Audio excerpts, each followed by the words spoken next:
Yeah. Very good. How are you? Good. I'm great. How does it feel to give UFC PR team a heart attack?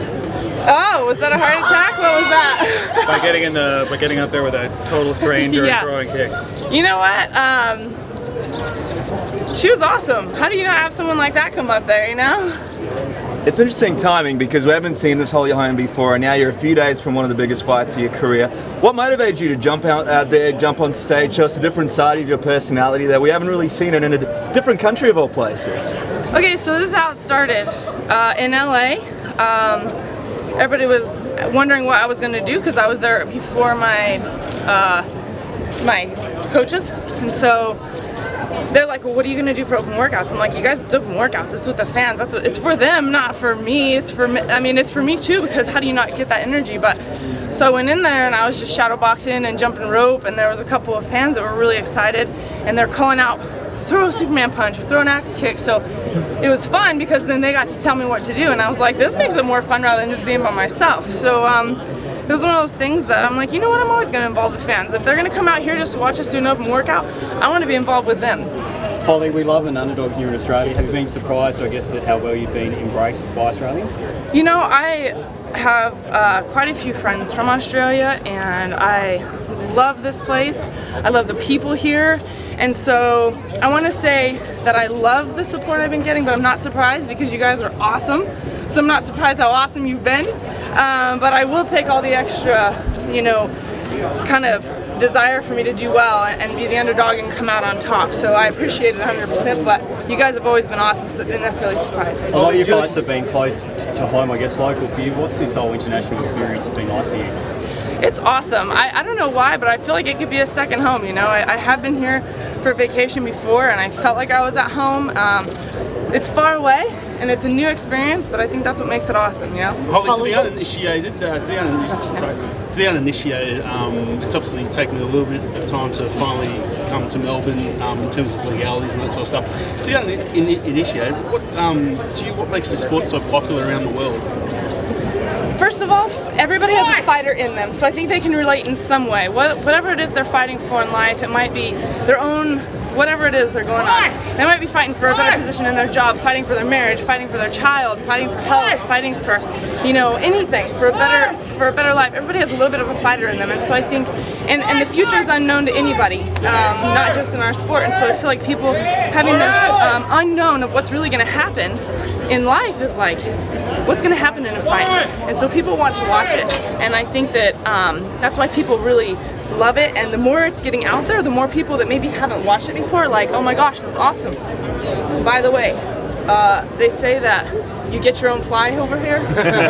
Easily. I've been with me since day one. Holly, you've obviously had many experiences in past title fights in boxing and kickboxing and all.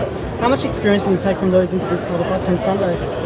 You know, I've seen a lot of different styles of fighting, had to adapt to a lot of different things in a fight, and those are the biggest things that are going to help me.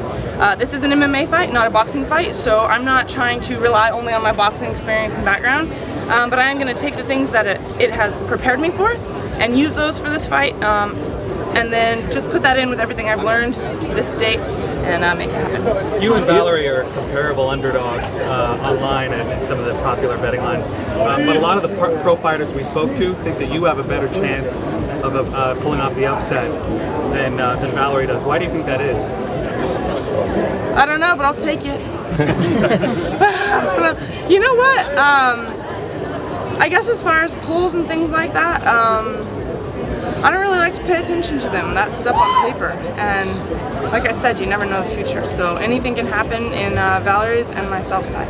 You've been jogging up and down the streets here around Crown Casino, obviously visualizing what's going to be happening on Sunday. What's the scenario that pops into your mind the most? How do you see this fight playing out?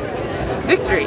If you can't visualize it, you won't attain it. You can't get it. If you don't think it's going to happen, it's not going to happen. And it is mind over matter. Yes, it's all the hard work and all of that as well, but you have to visualize it. I mean, if you're walking in there thinking you're not going to do it, well, you've set that fate for yourself. You're not going to do it. So I do. I visualize the victory, but I visualize myself going through a tough situation to get there. I visualize myself being in a really bad situation and coming out of it.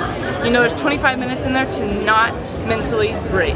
Holly, you're probably the most decorated stand-up fighter that Ronda's ever faced. Do you find that will be the advantage that you'll need No, she's coming to her own with obviously she has knockouts on her record, so I don't overlook her stand-up. There's my fly again. And I feel like she's just, she's very well-rounded. And so yes, I think that a lot of the experience from my stand-up fights will help me to do well. But like I said, I'm there to compete in every aspect of it, not just worry about the stand-up. Well, you seem very mentally strong at the moment. Do you think that's where a lot of other fighters who have faced Ronda have actually, obviously, I guess, gone missing in fights, for lack of better words? You know, I can't say where they were mentally going in there, but I do feel like sometimes they don't really know if they can beat her. I do think that confidence is a big thing. If you look at her success as well, how do you think she's got there? She's believed in herself. I mean, there's a lot of things to that. You know, there's a lot of you don't want to be overconfident. It's where you don't train hard. You know, I know that it's a very hard task at hand, so I've been training my butt off, which has also given me more mental strength. The more I train, the more I feel like, you know what, so much hard work, like it's gonna pay off, you know. The greatest champions in UFC history, George St. Pierre, even Ronda Rousey, they beat their opponents at their strengths and then go for their weaknesses. Obviously Ronda Rousey, she'll probably be focusing on her judo, but also she mentioned she wants to give you a fight in the boxing department. If you do find yourself on the ground with her, are you gonna get up or are you gonna have a go at possibly even submitting her in this fight? You never know. I'm just going to listen to my corner along the way, and whatever they advise me to do is what I want to do. There is a little bit of, yes, I just need to go with my intuition. You don't have a lot of time to just wait for a plan like, okay, what should I do from here? You know, it might be too late. But just a game plan as a whole, we want to do what we've been practicing in the gym, and I've been in a lot of those situations, so I want to capitalize on any open moment for sure. Holm, there's been a lot of negativity around Sunday's event, and we had a world boxing title fight here last night, and there wasn't really much negative publicity. Having competed in both sports, why do you think the UFC is drawing such, I guess, a negative response here? You know, I think anybody's on top is going to be talked negatively about, and I think that's with anything.